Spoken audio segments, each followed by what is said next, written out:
আসসালামু আলাইকুম। একটা মানুষ তার শরীরকে পুঁজি করে কখনো ধনী হতে পারে না। মানুষ ধনী হয় তার ব্রেনকে ব্যবহার করে। দুটা মানুষের কথা চিন্তা করুন। একটা মানুষের সে মানসিক টেনশনে আছে, আর একটা মানুষ নিশ্চিন্তে আছে। দুজন মানুষের ব্রেন একই রকম পারফর্ম করবে না। যে মানুষ কম টেনশনে আছে ওই মানুষ খুব স্মুথলি শান্তভাবে সিদ্ধান্ত নিতে পারে, ভালো সিদ্ধান্ত নিতে পারে, এবং ফাইন্যান্সিয়ালি সে ওই টেনশনে থাকা মানুষের চাইতেও ভালো পারফর্ম করে। মানুষ টেনশনে কেন যায়? এই ভিডিওর টপিক হচ্ছে পার্সোনাল ফাইন্যান্সিয়াল ম্যানেজমেন্টের জন্য 5টি ছোট টিপস। Number 1, earn before you spend. খরচ করার আগে আপনি ইনকাম করুন। এটার মানে হচ্ছে আমাদের মধ্যে অনেকেই দেখবেন যে ক্রেডিট কার্ড ইউজ করে, পার্সোনাল লোন নিয়ে আমরা গাড়ি কিনি, আমরা এটা করি, আমরা ওইটা কিনি, খুব ফার্নিচার কিনি, লাক্সারিয়াস জিনিসপত্র কিনি। তাতে কি হয়, আপনার মাসিক একটা ইনস্টলমেন্ট বেড়ে যায় এবং একটা সময় এটা আপনার টেনশনের কারণ হয়।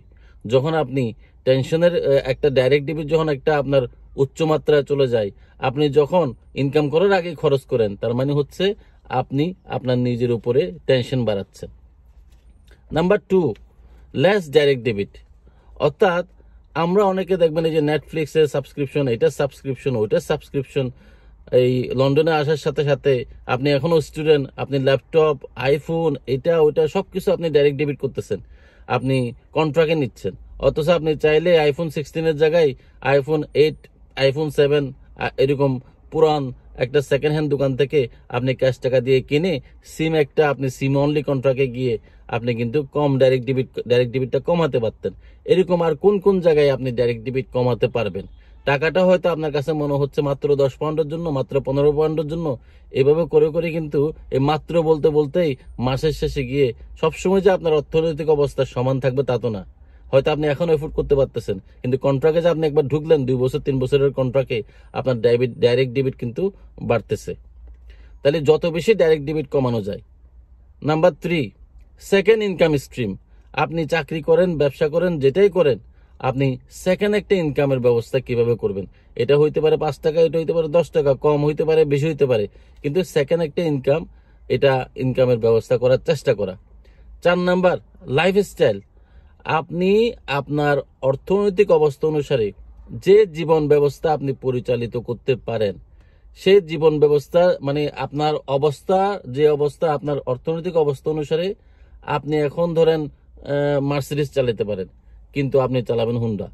অর্থাৎ আপনার অর্থনৈতিক অবস্থা অনুসারে আপনার লাইফস্টাইল অর্ধেকের কমে রাখবেন। যত আপনার পকেটে আছে 10 টাকা, আপনার মাথায় রাখতে হবে যে আমার কাছে 5 টাকা আছে, সেই অনুসারে আপনার জীবন ব্যবস্থাকে পরিচালিত করা। 5 নাম্বার, আর্ন মানি ফ্রম মানি। আমরা ইংল্যান্ডে অনেকেই আছে, আমি দেখছি যে তাদের 50,000, 100,000, 150,000 ব্যাংকে পড়ে আছে। অর্থাৎ তাদের মানিটা যদি ব্যাংকে পড়ে থাকে, এদেশে কয় টাকা দেয়? 10 পাউন্ড দেয় বছরে, 20 পাউন্ড দেয় ইন্টারেস্ট। আর আপনি মুসলিম হলে তো ওই সুদ এটা খাইতেও পারবেন না। সুতরাং আপনি চাকরি করেন, ব্যবসা করেন, আপনার যে সেভিংসের টাকাটা আছে ওই টাকাটা আপনি ইনভেস্ট করেন। আপনি অনলাইন বিজনেস করেন, আপনি অ্যামাজন করেন, আপনি এয়ারবিএনবি করেন, আপনি যেটাই করেন, অথবা একটা ছোট দোকান নেন, একটা গ্রোসারি শপ নেন, অথবা একজন খুব ভালো বন্ধুর সাথে এক্সপিরিয়েন্স কারোর সাথে একটা ছোট টেকওয়ে নেন, যেটাই করেন, আপনার মানি যাতে লেজি পড়ে না থাকে। আপনার মানি যদি লেজি পড়ে থাকে, তার মানে হচ্ছে 10 বছর আগের 10 পাউন্ড এখন হয়ে গেছে 5 পাউন্ড। ব্যাংকে টাকা ফেলে রাখা মানি, সে যতই আপনাকে সুদ দেয়, আপনার কিন্তু মানি ডিভ্যালুয়েট হচ্ছে, মানির ভ্যালু কমে যাচ্ছে। আপনাকে মানি থেকে মানি বের করা শিখতে হবে। ধন্যবাদ।